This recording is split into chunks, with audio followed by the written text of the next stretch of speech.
Clash Royale. You're the only game that somehow made me go through the 5 stages of grief within the span of 3 months. My first video represented denial in the fact that this was actually happening to the game and that if it were to happen, the game would end up dying. My second video on the matter was myself expressing my true anger for the situation and the fact that the incompetence was riding a high and the game was getting worse. My third video was bargaining thanks to wanting to find an answer to all of this, and I selfishly blamed Clash Mini for Clash Royale's downfall before eventually reaching depression in the form of my Drubian video. And today, I have finally reached acceptance. Acceptance in the form that Clash Royale has always been paid to win, hasn't it? I guess paid to win isn't the right phrase to use considering the earlier state of the game was more or less themed around buying chests with gems, as that's all you could really do. That as well as use those gems to convert them to gold, considering back in the early days of the game, you actually had to pay to battle people. If anything, it would be more accurate to describe Clash Royale before all of this is paid to progress. A good sister to all of this happens to be Clash Royale's inspiration in the form of Clash of Clans. I swear, Clash of Clans always finds a way to age by my side, but if you really wish to accelerate the progress of your base, for example, you can often find yourself buying packs inside of the in-game store to assist you with that, or, before all of these magic items came into the game, actually using your hard-earned money to directly purchase gems so you could gem everything. Pay to progress and the philosophy behind it happens to be one of the founding pillars behind old school Clash Royale, and through the months I spent complaining about this game, I finally accepted that going from pay to progress to pay to win was a natural step inside the game's development, or should I say evolution. One that the community despises, but in the end, it's about time that we as a collective community accept that Clash Royale's development team is gonna get away with this. They're going hard with the evolutions though, man. Like seriously? Mini princes in the form of the Royal Recruit evolutions? I guess it's one massive middle finger from Clash Royale to people such as myself who have been covering the depths this game has crawled into as of recently. I'm not saying you should hate Supercell as a company though. There have been some videos released criticising Supercell since this whole debacle began though, of which I think only hold a partial merit considering Supercell also has Brawl Stars alongside a development team actively learning from the community. I mean, to be honest, the whole motion of Supercell sucking is starting to get a bit boring now, as well as tiring to hear, and I'm pretty sure everyone can sympathise with this message. However, I'm not denying what Clash Royale's development team has become. They've become outrageously predatory regarding everything, but realistically, Clash Royale has been taking this path for a long time now, and I think it's about time that I bring you back to the past. A past in which was way simpler. Welcome back to 2016. Nick at Night, bless your soul, and Malt were the centre of Clash Royale once it was released globally. Their videos would feature extravagant and creative concepts whilst they collab with one another during the earlier days of the game. These videos would project Clash Royale to be a somewhat enjoyable yet simple game. A game that released with 42 cards, one of each rarity, common, rare and epic,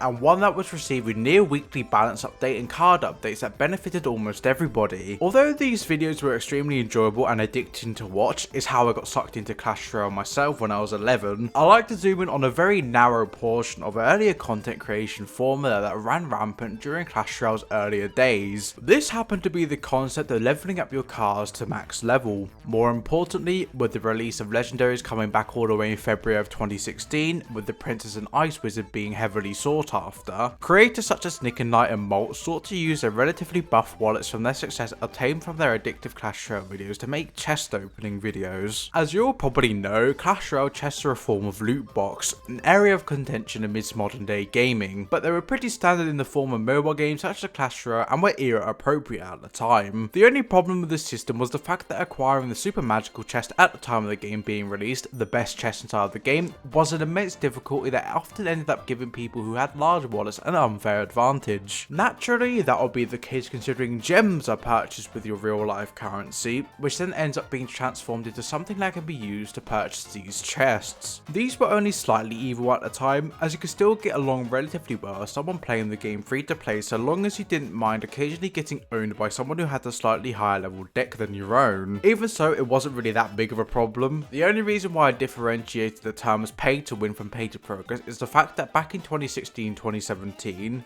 the game was constantly balanced, with patches coming out to address overpowered cards versus underpowered cards. You could still play against someone who is, say, level 9 as someone who's merely a level 7 and come out on top considering you played your cards right as well as tactically. Levels only meant a slight advantage back then as opposed to evolutions, magic items, the elite levels amidst a multitude of other problems we Clash Royale players deal with now. When you purchased a super magical chest back in 2016, you weren't paying to win anything. If anything, Clash Royale strongly discouraged the purchasing of such a chest considering the price tag was enormous and it was thought to have killed the initial value of the game. Quite like how gemming your base inside a Clash of Clans can leave you feeling unsatisfied as part of the game is conquering people. The same was true for Clash Royale, but in the sense of conquering your opponents not with higher level cards but with pure unadulterated skill. Once you purchased that super magical chest, you were awarded a massive amount of gold for upgrades, randomly served out cards, and that was it. There weren't any wild cards at this precious time in the game's life cycle, there weren't even tower skins or custom emotes, not even a mute button. It was just these chests, and that was the difference between paid to progress and today's equivalent of paid to win within Clash Royale. Leveling up your cards back in 2016 wasn't such a huge deal considering everything hinged off how versatile your deck was. Purchasing a super magical chest, or multiple for that matter, didn't exactly ail your opponent when it came to them potentially kicking your behind with a superior deck. Legendary cards were an interesting addition to this equation though,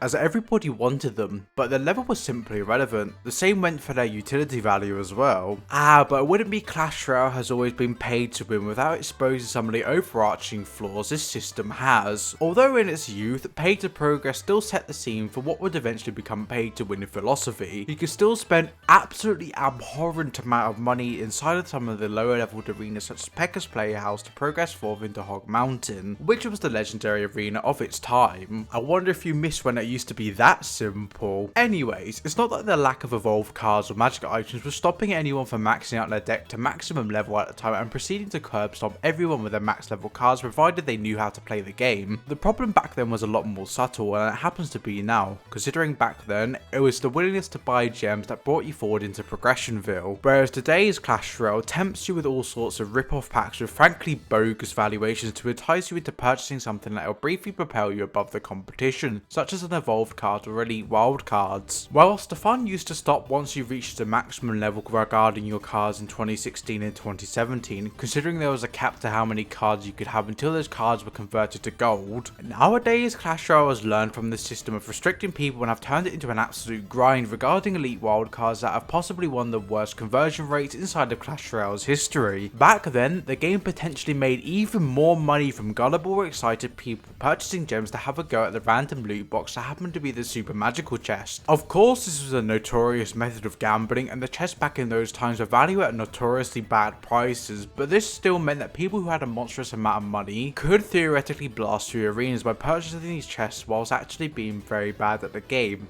It was a lot harder, sure, but it was definitely possible. What Clash Royale has done is genius, not in the sense that I applaud them for it, but in the sense of how exploitative it is. They learned from the system of people buying the super magical chest and instead decided to develop something much more accessible, therefore introducing value packs to the game whilst banking off the fact that super magical chests were random, whilst with these packs, you happened to get exactly what you wanted. This philosophy was furthered with the addition of the Pass Royale in 2019, and later the Diamond Pass Royale, which is honestly horrible value, but it exists somehow, which provides you access to valuables that could be used to progress your account even further. In combination with the magic items update, the transition between chests being bought and instead the Pass Royale had been completed, making these perks even more accessible to those who are willing to pay. And well, back then, when you were paying hundreds of pounds to open up super magical chests, a simple Pass Royale seemed like nothing, therefore leading to the creation of a rather large pay to win bracket of individuals. The only thing that changed between then and now was how the pay to win mindset was established and made influential, considering Clash Royale's dev team have always been greedy. They knew that sustaining the system of people randomly buying chests couldn't go on forever. People would catch on at their terrible value, and that without updates to the system, influential creators such as Molten, Nick and I will end up leaving the game or instead replaced with inferior counterparts. Therefore, with the introduction of Pass Royale, the tower skins as an incentive to lure people in with the cosmetics, the golden name as well as the perks within the form of the items, everything was swung in motion, and everything has only gotten worse than it was back then. Yet this doesn't break the original message of Clash Royale has always been paid to win. If anything, this willingness to improve on such a system and to milk choke people further out of their sweet dollars and dimes, proves how truly predatory Clash Royale's dev team have become to an even greater extent. As if things couldn't get more chaotic enough, Clash Royale recently completed this shift by muddling up the 2v2 battles and turning them into some form of tournament where you can earn seasonal tokens. They introduced banner boxes, which can also have banner credits included with, as aforementioned packs, spawn the purchasing bonuses. All those banners can be purchased with gems as their cosmetic, but oh, does it get worse than this? I'm just mentioning the currencies that are technically viable and helpful as a free-to-play player, and even so, it seems like they were just created to inflate the value of the already ludicrous packs that are being sold. But however, get yourself strapped in for evolution shards, the elite level 15 cards alongside wild cards, not to mention magic items such as the various books, coins, cards, and chess keys. Prepared to stuff up the roller coaster and fill your pockets in distress as horror sets in as you realize your wallet has mysteriously vanished. Evolution shards, at the time I'm currently making this video, can only be found inside the Pass Row and more realistically inside of its Diamond Pass variant. Not only that, they can only be acquired through the seasonal token shop, which places a limit on how many you can purchase per season, thanks to the price increasing with each evolution shard you purchase, leading them to become almost an impossible acquisition for most free-to-play players. They can also be acquired by packs, which is typical as they're often sold as a massive bundle whenever the card is strong. They nerf weeks later so Supercell can rake in the profits from the hysteria. Level 15, otherwise known as needing elite wildcards to actually upgrade those cards that have such an unfair conversion rate to the point where buying chests isn't possibly one of your only options, which leads us back to that blast of the past regarding Clash Royale's old predatory philosophy, or you can only acquire them through packs, quite like the evolution shards. Oh, one thing I should mention that brings this whole circus together is the fact that Clash Royale ads have recently hit the shitter. I'm bold enough to admit that I've made 2 shorts regarding the matter, but a good friend of mine known as JP recently notified me that these ads have gotten worse as they glorify the use of level 15 to break past seemingly intimidating cards whilst exaggerating how overpowered they are. I know that over-exaggeration and straight up lying is a big part of marketing. I'm someone who's big into studying marketing techniques myself, and this has become the meta nowadays, but this is beyond a whole nother level of deception. Oh, not to mention the fact that these ads are an entirely new level of shit compared to the original ads that were made. It's not like I blame Supercell because of the advertising meta has changed massively and it's easier to promote your game by recycling animations and using really misleading gameplay, but still, you'd expect for a game like Clash Royale they'd uphold some form of backbone as opposed to continuously beating this dead horse until it turns into a skeleton. I refuse to echo any sort of alternative sentiment after going through this massive ride these past few months. Clash Royale has always been paid to win and always will be. They're just testing the limits of the things that are considered outrageous and pushing that line further forward. At first, the addition of the Pass Royale was questionable, then magic items and cosmetics, then champions in the form of the Golden Knight, Archer Queen, Skeleton King, Monk and Mighty Miner ended up provoking some people into believing that Clash Royale was taking it too far. Well, nowadays we got to deal with mini princes in the form of the royal recruits being involved, and Knight that can take virtually anything thrown at it provided you don't have an Inferno Tower or Inferno Dragon, a Firecracker that can shred anything, a Royal Giant that knocks back anything that can counter it except for Fireballs or an Inferno Tower, Skeletons that can clone themselves, and Evolved Barbarians that run in a pack of 5 whilst having a utility of an Elite Barbarian each. This is not Clash Royale becoming paid to win, it's taking a few videos and creating teething pains for me to realise that. This is merely another evolution in the form of how Clash Royale, like any mobile game, constantly screws people out of their money considering they're offering a free mobile game in which you inevitably become the product sooner or later to justify the fact the game is free and contains no substantial advertisements. Supercell knows there isn't a game like Clash Royale that exists out there. They know a game that doesn't have the same amount of charm as Clash of Clans doesn't exist out there too, unless it's Boom Beach. Supercell is also aware that Heyday is still quite good at raking profits while Brawl Stars is in a slightly more competitive space. Therefore, they choose to keep that game as free to play as possible and to listen to the community, in the hopes of becoming the best in that sector, and I dread the day that happens as developer arrogance tends to lead to situations such as Clash Royales, where literally nobody is willing to listen and the developers have egos that contain their own orbit. When you're the best, nobody can challenge you until they do, and knowing how artistically charming Clash Royale is, no knockoff such as Boom Arena shall truly outlast the shining light that happens to be Clash Royale, and this fact aids Supercell in their great campaign regarding their ability to make profits as they increasingly squeeze away the viability of free-to-play players in exchange for replacing them with those who are willing to pay the $10 a month for the Diamond Pass Royale. It wouldn't surprise me in the next few months this whole schism regarding Clash Royale wouldn't be forgotten as everyone, myself included, accepts that Clash Royale has always been paid to win and that Supercell would get away with this thanks to the reasons mentioned prior to. Clash Royale has always been paid to win. As a community, it is our job to acknowledge that and to find workarounds that surrender as little money to Supercell as possible, as this behaviour shouldn't be tolerated under any circumstances. On the contrary, it's our job to accept the rather depressing reality that, as for now, Supercell has dug their heads into the sand regarding Clash Royale, and I doubt a lot is going to change for a while other than the addition of even more cursed and broken evolutions. Furthermore, that this somewhat scummy mindset is just another evolution of Clash Royale. The game cannot be immortal, and eventually they've reached the uncomfortable stage where they're being milked for profitability to give off a false sense of progression and achievement. This is just how games go in the modern age, and Clash Royale is an unfortunate casualty affected by this cycle of life. The best we can do is smile back on the memories. The veterans can acknowledge that this game isn't what it used to be, whilst those new to the game should be left to simply enjoy, in spite of its increasingly predatory posture. Thank you all for watching to the end of this video. I know it's been an unusually different video, but yep, I've officially arrived at a 5th stage of grief in the form of acceptance and the fact that realistically not much will change. All of this talk about Clash Royale dying has unironically brought more people back to the game, so I don't think a positive resolve is coming anytime soon. Besides, I kinda want to move my content forward other than just being the guy that constantly rags on Clash Royale and Supercell, as that's not a good thing to base your channel off. Anyways, I appreciate you all so much for watching once again. May your day be merry and may the cosmos shine upon you.